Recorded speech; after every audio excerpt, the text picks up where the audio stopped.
गेल्या काही दिवसांपासून संपूर्ण महाराष्ट्रात वारीसोबत चालणारं हरिण चांगलंच व्हायरल झालंय। मात्र ते हरिण स्वतःहून वारीत सामील झालं की एखादा वारकरी त्या हरणाला वारीत घेऊन आलाय, कुठपर्यंत या हरणाचा प्रवास सुरू राहणार आहे हे जाणून घेण्यासाठी पाहूया हा स्पेशल रिपोर्ट।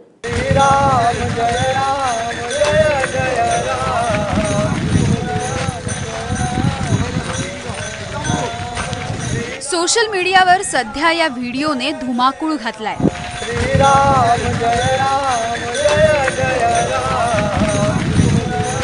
टाळ चिपळ्यांच्या आवाजासोबत हे हरिण निर्धास्तपणे चालतंय तरी कसं?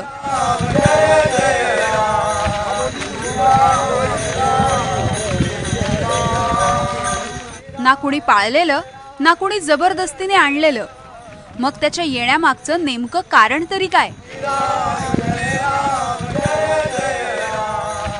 2 दिवस चालला आमच्या बरोबर आणि 2 दिवस चालल्यानंतर आमच्या सोबत राहायचं, आमच्या सोबत दिंडीमध्ये रोज चालायचं आणि चालत असताना आम्ही जेव्हा नामस्मरण करायचो, जर दिंडी एका जागेला थांबली तर दिंडी थांबल्यानंतर ते सुद्धा आमच्या बरोबर थांबून मुक्कामाच्या ठिकाणी 1 दिवस माझ्याच कीर्तनामध्ये ते पूर्ण 1 घंटा कीर्तनामध्ये बसलं खाली। विठ्ठलाच्या भेटीची आस जशी वारकऱ्यांच्या डोळ्यात दिसते, तीच आस घेऊन बुलढाण्याच्या पालखीसोबत हे सोन पिवळं हरिण चालतंय।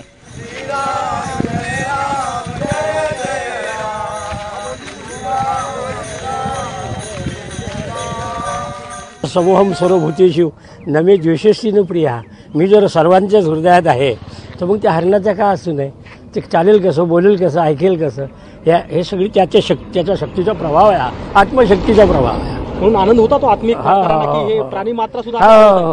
पण काय नेमकं कुठून ऊर्जा मिळते होई सगळी? आम्ही बघतो की म्हणजे रोज अगदी 20-25 किलोमीटर चालायचं। स्वरूपाचाच आनंद आहे, आत्मस्वरूपाचाच आनंद आहे, तो सर्वात आहे ना। मुक्कामाच्या ठिकाणी हरणानेही विसावा घेतला।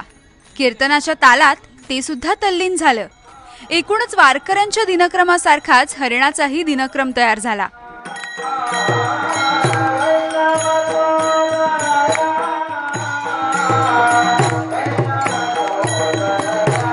तर तसं संतांचं वचन आहे, संत सांगतात प्रत्येक प्राण्यामध्ये, प्रत्येक जीवामध्ये भगवंताचा वास असतो।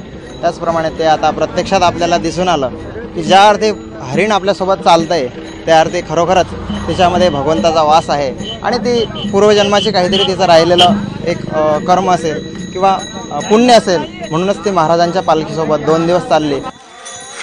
वृक्षवल्ली आम्हा सोयरे वनचरे, पक्षीही सुस्वरे आळविती। दिंडीसोबत चालणारं हे सोनपिवळं हरिण बघून हा तुकारामांचा अभंग आपल्याला तंतोतंत वाटायला लागतो। त्यामुळे विठ्ठल भेटीची आस आणि माऊलीचं साजिर रूप आपल्याला कशातही सापडू शकतं याचा प्रत्यय येतो। गोविंद शेळकेसह ब्युरो रिपोर्ट, ABP माझा, बीड।